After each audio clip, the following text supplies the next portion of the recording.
بسم اللہ الرحمن الرحیم۔ شروع اللہ کے نام سے جو بڑا مہربان اور نہایت رحم والا ہے۔ تو دوستو، آج جو واقعہ ہم آپ کے گوش گزار کرنے لگے ہیں وہ ہے حضرت آدم علیہ السلام اور جنگلی ہرن کا واقعہ۔ حضرت آدم علیہ السلام کو جب جنت سے زمین پر تشریف لانے کو کہا گیا تو زمین کے جانور آپ کی زیارت کو حاضر ہونے لگے۔ مطلب جب آپ نے جنت کو چھوڑ دیا اور زمین پر آ گئے تو جنگلی جانور آپ کی زیارت کو حاضر ہوتے۔ ہر جانوروں میں سے ایک نہ ایک جوڑا آپ کی زیارت کو حاضر ہوتا، اور جواب میں حضرت آدم علیہ السلام ہر جانور کے لیے اس کے لائق دعا فرماتے۔ جو ان کے لائق دعا بنتی تھی وہ حضرت آدم علیہ السلام ان کے لیے فرما دیتے تھے۔ اس طرح ایک دن جنگل کے کچھ ہرن بھی سلام کرنے اور زیارت کی نیت سے حاضر ہوئے۔ آپ نے اپنا ہاتھ مبارک ان کی پشتوں پر پھیرا اور ان کے لیے دعا فرمائی تو ان میں سے نافع مشک پیدا ہو گئی۔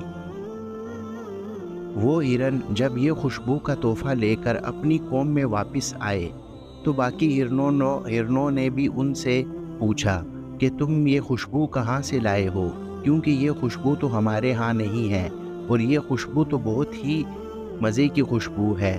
آخر ہمیں بھی بتاؤ کہ تم یہ کہاں سے لائے ہو تاکہ ہم بھی یہ خوشبو اپنے ساتھ لا سکیں۔ تو وہ ہرن بولے، اللہ کا پیغمبر حضرت آدم علیہ السلام جنت سے زمین پر تشریف لایا ہے۔ جب ہم ان کی زیارت کے لیے حاضر ہوئے تو انہوں نے رحمت بھرا اپنا ہاتھ ہماری پشتوں پر پھیرا تو یہ خوشبو پیدا ہو گئی۔ مطلب ان کی معجزات میں سے یہ تھا کہ جب انہوں نے ہمارے پشتوں پر ہاتھ پھیرا تو جو تمہیں خوشبو آ رہی ہے تو یہ ہمارے اندر پیدا ہو گئی۔ باقی ہرنوں کا دوسرا گروہ بولا، تو پھر ہم بھی جاتے ہیں۔ چنانچہ وہ بھی گئے۔ حضرت آدم علیہ السلام نے ان کی پشتوں پر بھی ہاتھ پھیرا، مگر ان میں وہ خوشبو پیدا نہیں ہوئی۔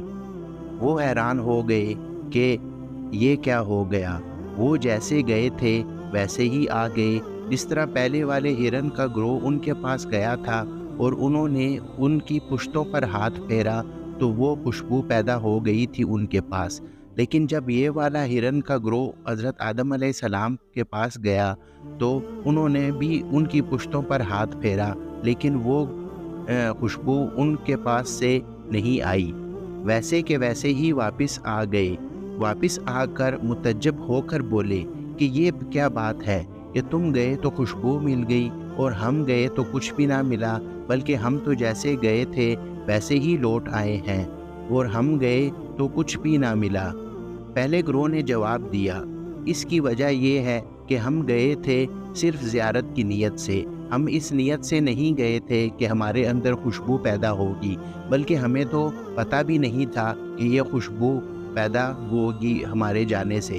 ہم تو صرف ان کی زیارت کی نیت سے گئے تھے تاکہ ہم بھی کچھ ثواب کما سکے۔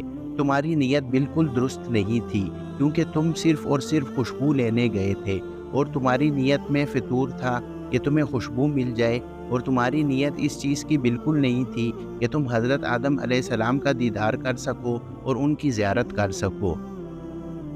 اس لیے تمہاری درست نیت نہیں تھی، جس کی وجہ سے تمہیں خوشبو نہیں ملی۔ تو دوستو، آج کے واقعے سے ہمیں کیا سبق ملتا ہے؟ ہمیں یہی سبق ملتا ہے کہ اللہ والوں کے پاس نیک نیتی سے حاضر ہونا چاہیے۔ کوئی غرض، کوئی مطلب نہیں لے کر جانا چاہیے، کیونکہ جب آپ کوئی اپنا ذاتی مفاد لے کر ان کے پاس جاتے ہیں، وہ دعا تو کر دیتے ہیں لیکن وہ پھر پورا نہیں ہوتا، جس کی وجہ سے آپ ان کی زیارت تو کرنے جاتے ہیں لیکن آپ ان سے مستفید نہیں ہو سکتے۔ جیسا کہ اوپر والے قصے میں بیان کیا گیا ہے، جب ہرنوں کا ایک گروہ حضرت آدم علیہ السلام کے پاس گیا تو وہ خوشبو لے کر آ گیا، لیکن جب دوسرا گروہ انہی کے پاس گیا اور انہوں نے باقی پہلے والی گروہ کی طرح بھی ان کے اوپر پشتوں کے اوپر ہاتھ پھیرا، لیکن ان کو وہ خوشبو نہیں مل سکی، کیونکہ ان کی نیت ثواب کی نہیں تھی اور نہ ہی ان کی نیت دیدار کی تھی، بلکہ ان کی نیت تو صرف اور صرف خوشبو لینا تھا۔ تو اس طرح ہم میں سے بھی کئی لوگ اللہ والوں کے پاس صرف اس لیے حاضر ہوتے ہیں کہ وہ ان سے کچھ نہ کچھ حاصل کر سکیں، جبکہ ان کی خوشنودی کے لیے ان کے پاس نہیں چاہیے۔ اگر کسی نے اللہ والوں کا فیض لینا ہے تو بغیر کسی مفاد اور بغیر کسی مطلب کے ان کے پاس حاضر ہو۔ اگر آپ نیک نیتی سے حاضر ہوں گے تو آپ کو بہت کچھ مل جائے گا، اور اگر کسی بدبخت کو کچھ نہ ملے تو اس کی اپنی نیت کا قصور ہوتا ہے، اللہ والوں کی دین و عطا کا کوئی قصور نہیں ہوتا۔ تو دوستو، آپ کو آج کی واقعہ کیسا لگا ہمیں کامنٹ سیکشن میں لازمی بتائیے گا، اور ہمارے چینل کو سبسکرائب کیجئے اور بیل آئیکن کو ضرور پریس کیجئے تاکہ ہمارے ہر آنے والی ویڈیو کا نوٹیفیکیشن آپ کو ٹائم پر مل سکے۔ تو دوستو، ہمارے ویڈیوز کو زیادہ سے زیادہ شیئر کیجئے اپنے فیملی اور فرینڈز کے ساتھ، تاکہ آپ بھی یہ جس طرح آپ مفید ہو رہے ہیں ہر واقعے سے، آپ فیض پا رہے ہیں، اس طرح اوروں کو بھی ملے۔ تو دوستو، ہمارے چینل کو سبسکرائب کیجئے اور بیل آئیکن کو ضرور پریس کیجئے تاکہ ہمارے ہر آنے والی ویڈیو کا نوٹیفیکیشن آپ کو ٹائم پہ مل سکے۔ تو چلو دوستو، ملتے ہیں کسی دوسرے واقعے میں۔